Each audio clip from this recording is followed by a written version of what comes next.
Баршаңызға сәлем, сіздермен бірге бүгін вареный сгущенка қосылған рогалики дайындайтын боламыз. Бізге керекті ұн, ұнымызға қопсытқышты қосып, еліктен өткізіп аламыз. Оның үстіне қант қосамыз, жақсылап араластырып аламыз.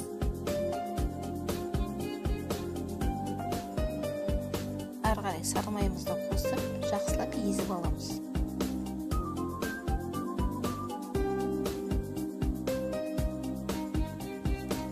Қамырымыз осындай болу керек. Оның үстіне бір жұмыртқа қосамыз, бір ас қасық қаймақ қосамыз, ары қарай жұмсақ қамыр илейміз. Қамырымыз дайын болды. Бетін жауып 30 минутқа тоңазытқышқа салып қоямыз.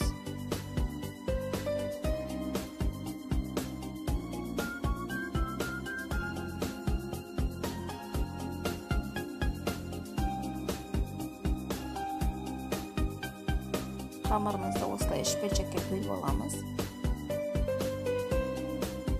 Ары қарай қамырымызды жаямыз.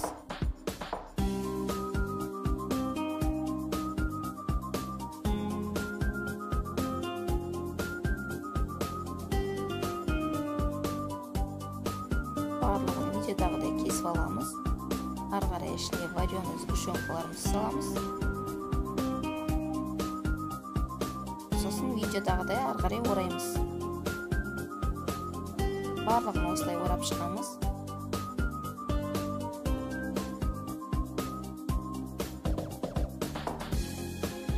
Табамызға салып 180 градуста 35-40 минут пісіріп аламыз.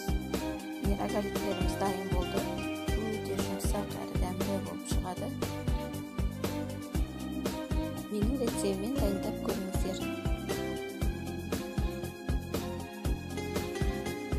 Достар, менің каналыма тіркеліп, лайк, комментарий қалдырып кетіңіздер.